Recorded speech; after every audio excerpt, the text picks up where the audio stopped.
सीता यो नाम सुन्ने बित्तिकै हाम्रो मनमा भगवान रामकी आदर्श पत्नीको तस्विर आउँछ, होइन त? तर आजको यो व्याख्यानमा हामी यो साधारण चिनारीभन्दा अलि पर जाँदैछौँ। केवल एउटी पत्नीको भूमिकाबाट माथि उठेर साक्षात् देवी, एक आदर्श र अझ भनौँ एक स्वतन्त्र पात्रको रूपमा उहाँको विकास कसरी भयो भन्ने कुरा साँच्चै नै चाखलाग्दो छ। आधुनिक समयमा सीतालाई हेर्ने दृष्टिकोण खासमा दुई भागमा बाँडिएको पाइन्छ। एकातिर उहाँलाई सबै कुरा सहेर बस्ने दब्बिएकी महिलाको रूपमा हेरिन्छ, तर अर्कोतर्फ हामी उहाँलाई एक स्वतन्त्र र स्पष्ट बोल्ने नारीको रूपमा पनि पाउँछौं, जसले एक्लै आफ्ना छोराहरूलाई हुर्काएर एउटा सशक्त सिंगल मदरको उदाहरणीय रूप पेश गर्नुभयो।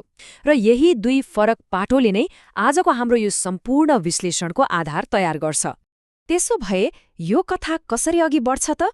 हामी पृथ्वी देवीको रूपमा उहाँको उत्पत्तिदेखि लिएर ईश्वरीय शक्ति, नारीत्वका फरक आदर्श, विभिन्न धर्ममा उहाँका स्वरूपहरू र आजको आधुनिक सञ्चार माध्यमसम्म उहाँको प्रभावलाई सरसर्ती हेर्नेछौँ। सुरु गरौँ पहिलो विषयबाट, पृथ्वी देवीको उत्पत्ति। माटोबाटै जन्मिएकी सीता। यो ऐतिहासिक पात्रलाई साँच्चै बुझ्ने हो भने हामीले उहाँलाई साक्षात् माटोसँगै जोडेर हेर्नुपर्छ। संस्कृतमा सीताको अर्थ नै हलोले जोतेको धर्को भन्ने हुन्छ। राजा जनकले खेत जोत्दा उहाँलाई फेला पारेको कथा त हामी सबैलाई थाहै छ। यसको सीधा अर्थ हो उहाँको जन्म साक्षात् भूमिबाट भएको थियो।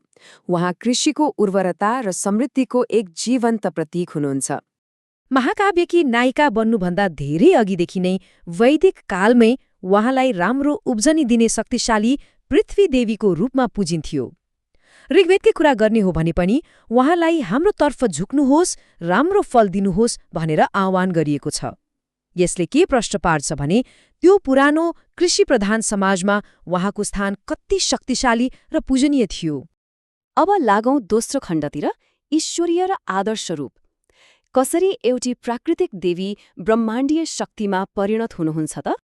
सीता उपनिषद जस्ता ग्रन्थहरूलाई हेर्ने हो भने उहाँ केवल एउटी कथाकी पात्र मात्र हुनुहुन्न।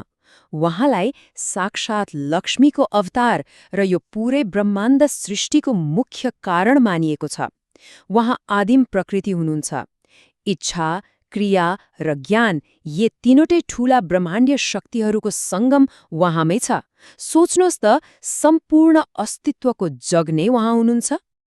तेस्रो खण्डमा हामी नारीत्वका फरक आदर्शहरूबारे कुरा गर्नेछौँ।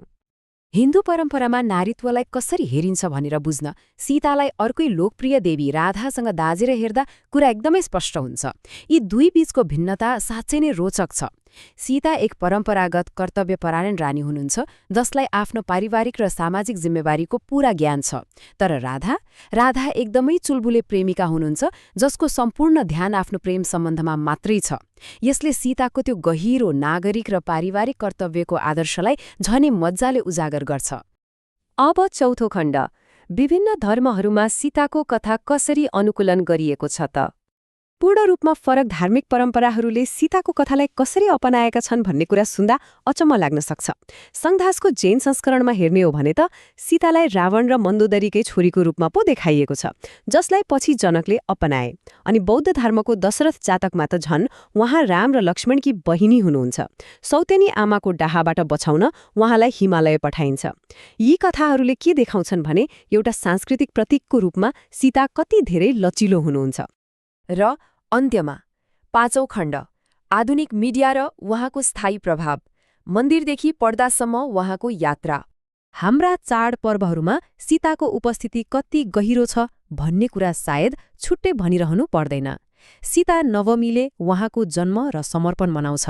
विवाह पञ्चमीले उहाँको विवाहको सम्झना गराउँछ भने रामलीला र दशैँमा उहाँकै कथा मञ्चन हुन्छ भने दीपावलीले उहाँको अयोध्या फिर्तीको उत्सव मनाउँछ। यी सबैले उहाँलाई एक आदर्श पत्नी र आमाको रूपमा हाम्रो समाजमा निरन्तर स्थापित गरिरहेका छन्। तर कुरा चाडपर्वमा मात्रै सीमित छैन है। आधुनिक मिडियामा उहाँको प्रभाव झनै विशाल छ।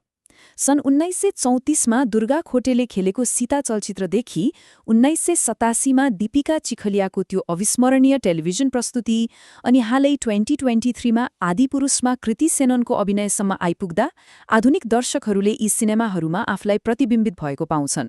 सन् 2008को animated film Sita sings the ब्लुजले त यो कथालाई एउटा छुट्टै नयाँ र आधुनिक दृष्टिकोणबाट प्रस्तुत गरेको छ।